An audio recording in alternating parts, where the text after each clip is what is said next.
Hello student, आप सभी का फिर से एक बार इस चैनल में स्वागत है। हम देख रहे हैं 12th कॉमर्स के इकोनॉमिक सब्जेक्ट का chapter number 3 B, elasticity of demand. हमने अब तक क्या देखा? Types of elasticity. उसमें हमने इनकम इलास्टिसिटी देखा, क्रॉस इलास्टिसिटी देखा और प्राइस इलास्टिसिटी देखा। प्राइस इलास्टिसिटी में हमने परफेक्टली इन इलास्टिक डिमांड देखी, परफेक्टली इलास्टिक डिमांड देखी, यूनिटरी इलास्टिक डिमांड देखी, रिलेटिवली इलास्टिक डिमांड देखी, रिलेटिवली इन इलास्टिक डिमांड देखी। और आज हम देखने जा रहे हैं methods of measuring price elasticity of demand. अब हमने अब तक उसके टाइप्स ही देखे, तो आज हम देखेंगे कि कैसे मेजर करते हैं प्राइस इलास्टिसिटी। तो सबसे पहली मेथड है रेशियो और परसेंटेज मेथड। रेशियो और परसेंटेज मेथड क्या है तो देखते हैं। Professor Alfred Marshall according to this method elasticity of demand measure dividing the percentage change in demand by percentage change in price. इतने परसेंटेज चेंज होने से इतनी डिमांड चेंज हो जाती है, इसे ही परसेंटेज में दिखाने की मेथड को ही परसेंटेज मेथड कहते हैं या रेशियो मेथड कहते हैं। तो देखते हैं एग्जांपल में क्या दिखा रहा है कि न्यूमेरिकल एग्जांपल देखते हैं फर्स्ट नंबर का। कि देखिए प्राइस क्या देख रहे हैं आप, 20 है, 20 और डिमांड कितनी कर ली है 10, और 25 बढ़ जाने से प्राइस डिमांड कैसे हो रही है, कम 9 हो रही। अब इन दोनों डिमांड में क्या डिफरेंस है ये देखने के लिए आप प्लीज ये फॉर्मूला नोट कर लीजिए, मैं जो कह रही वो। ये देखिए इसका formula, new demand minus old demand divided by old demand whole divided by new price minus old price divided by old price. मतलब देखिए इस फॉर्मूले में डालकर हम देखते हैं कि न्यू डिमांड कितनी है 9। आप न्यू डिमांड कितनी है 9, उसमें से माइनस करने की old demand, whole divided by old demand. आपको समझ में आ रहा है? न्यू प्राइस हमारा, न्यू डिमांड कितनी की है हमने 9, उसमें से माइनस कर देने की ओल्ड डिमांड। ओल्ड डिमांड कितनी थी 10 पहले थी, अब कितनी हो गई 9, उसको डिवाइड करने का 10 से, और whole divided by new price कितनी है 25, उसमें से माइनस करने की ओल्ड प्राइस 20 डिवाइडेड करने का 20 को। इससे हमारा आंसर आ जाएगा 0.4। 0.4 मतलब लेस देन 1। अगर आपका आंसर लेस देन 1 हुआ तो वो क्या होता है, relatively inelastic demand. Relatively in elastic मतलब क्या, जिसकी डिमांड कभी भी चेंज नहीं होती, डिमांड चेंज नहीं होती, प्राइस कितनी भी चेंज आए पर डिमांड चेंज नहीं होती, उसे रिलेटिवली इन इलास्टिक डिमांड कहते हैं। आपको ये समझ में आ गया होगा। तो हम बढ़ते अगली मेथड पे। अगली मेथड देखते हैं क्या है, total expenditure method. Total expenditure मतलब क्या, हम कंज्यूमर है, हम अगर किसी शॉपिंग में जाते हैं तो हमारा प्रोडक्ट खरीदने पर कितना खर्चा होता है, मतलब उसका कितना एक्सपेंस लगता है हमें उस पर, तो उसे क्या कहते हैं, total expenditure method. This method was developed by professor Alfred martial. In his this method total amount of expenditure before and after the change in compare. मतलब क्या, पहले उसकी प्राइस कितनी थी और हमने खरीदने के बाद हमारा एक्सपेंडिचर कितना हुआ है। तो टोटल एक्सपेंडिचर का फॉर्मूला क्या है, price into quantity demanded. Price कितनी थी और इसे इनटू करने का क्वांटिटी डिमांडेड से। इसके 3 टाइप से, relatively elastic demand, unitary elastic demand, relatively inelastic demand. पर आपको ये थ्योरी पढ़कर नहीं समझ में आ गया तो हम प्रैक्टिकल टेबल में देखते हैं कि टेबल में क्या लिखा हुआ है। टेबल में आप सबसे पहले देखिए प्राइस ऑफ क्वांटिटी कितनी है, कमोडिटी की प्राइस कितनी है। पहले आपको दिख गई कि कमोडिटी की प्राइस पे कितनी है 10 रुपीज थी, तब आपने डिमांड किया 6 कमोडिटी। अगर प्राइस बढ़ गई तो आपकी डिमांड कम हो रही है, 20 हो गई प्राइस तो आपकी डिमांड 5 पे आ गई।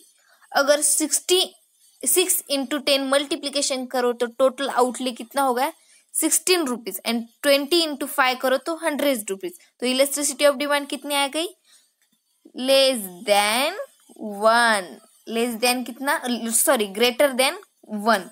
तो कैसे, मैं आपको एग्जांपल बता देती हूँ। अगर हम कंज्यूमर है, हम अगर शॉपिंग करने के लिए चले गए, सपोज हम अगर शॉपिंग करने के लिए मार्केट में चले गए, तो आपको खर्च कितने करने थे, आपको कितने खर्च करने थे 60 ही रुपए आपको खर्च करने थे। मार्केट में जाकर आपको सिर्फ 60 मतलब 60 रुपए ही खर्च करने थे, पर आप खर्च करके कितना आ गए? टोटल 100 रुपीज आप खर्च करके आ गए हो। कितने? 100 रुपीज। उस टाइम आपकी डिमांड कैसी थी? इलास्टिक, मतलब आपकी डिमांड चेंज हो गई। आपका मन जाते वक्त क्या था? हमें सिर्फ 60 रुपीज स्पेंड करने, मतलब खर्च करने, पर आपने किए कितने? 100 रुपीज। तो मतलब आपकी डिमांड कैसे हो गई? चेंज हो गई, मतलब इलास्टिक डिमांड हो गई, इसलिए वो रिलेटिवली इलास्टिक डिमांड कहा जाता है। अब बी वाला कंज्यूमर देखते हैं। कमोडिटी की प्राइस 33 थी, तो उसने कितनी डिमांड की? 4 कमोडिटीज, और उसकी प्राइस बढ़ गई 40 हो गई, तो उसने कितनी डिमांड की?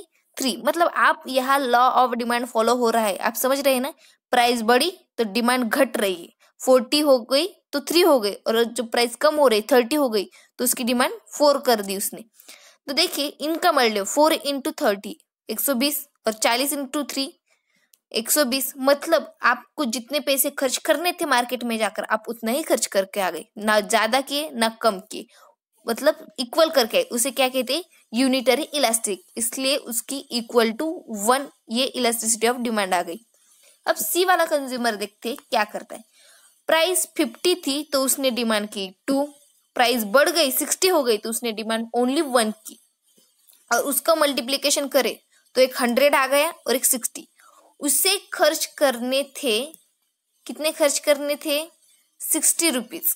सॉरी, एक मिनट है, मुझे आपको कुछ बताना है। इसमें देखिए, आप मार्केट में चले गए तो आपको खर्च कितने करने थे? बताइए, आपको खर्च कितने करने थे? 60 ही रुपए खर्च करने थे, पर आप खर्च कितने करके आ गए? पूरे 100 रुपए।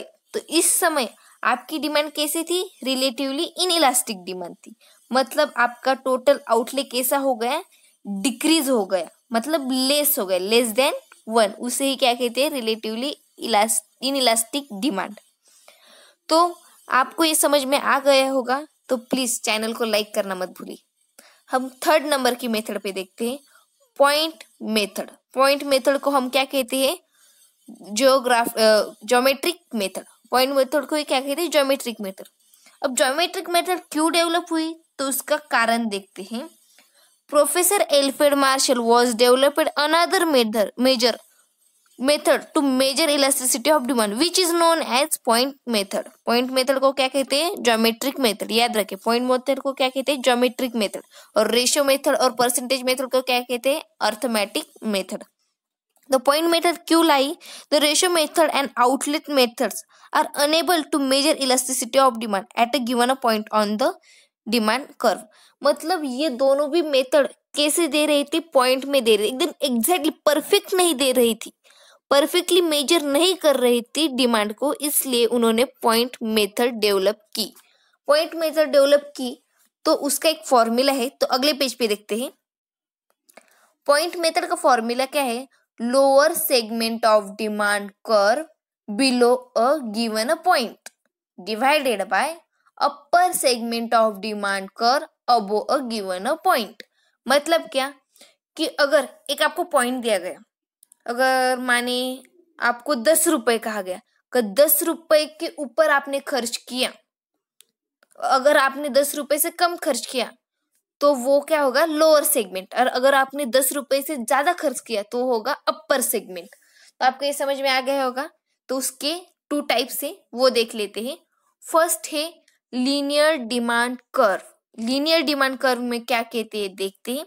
आपको लीनियर डिमांड कर्व में एक ग्राफ दिया गया है, point method linear demand curve. उसमें आप सबसे पहले वो जरा सा गौर से देखिए, उसमें एक्स एक्सिस और वाई एक्सिस दिए गए हैं। X axis at B and Y axis at A, ऐसा दिया गया है। अब देखते हैं कि क्या कहता है ये लीनियर डिमांड कर्व। इसलिए आप वो फर्स्ट नंबर के पॉइंट पे आ जाइए, एक्सप्लेनेशन दिया गया है जहां फर्स्ट नंबर क्या कहता है? एट अ पॉइंट पी, आप देख रहे हैं ना, at a point P the point elasticity is measure as. आप देख रहे पी पॉइंट दिखाई दे रहा है आपको, ईडी मतलब elasticity of demand is equal to 1, देख रहे हैं आप। वहां उसके नीचे वाला पार्ट आपको कितना दिखाई दे रहा है? एक मिनट आपको ग्राफ ही करके दिखाती हूँ मैं सबसे पहले।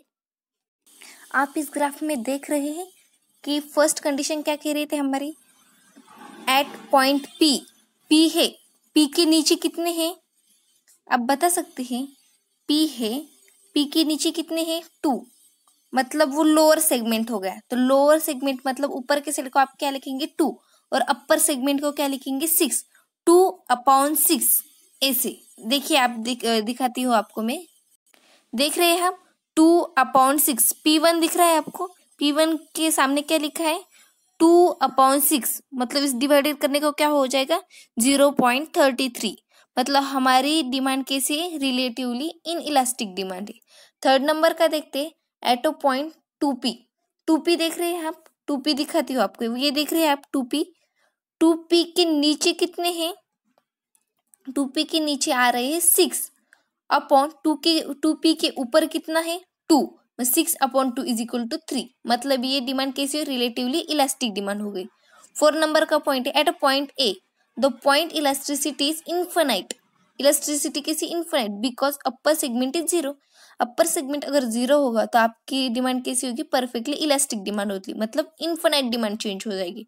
अगर 5th नंबर का देखते हैं, एट अ पॉइंट बी आपको दिख रहा है, तो पॉइंट इलास्टिसिटी 0, अगर 0 हो गई बिकॉज लोअर सेगमेंट इज 0 होगा तो परफेक्टली इन इलास्टिक डिमांड तैयार हो जाएगी।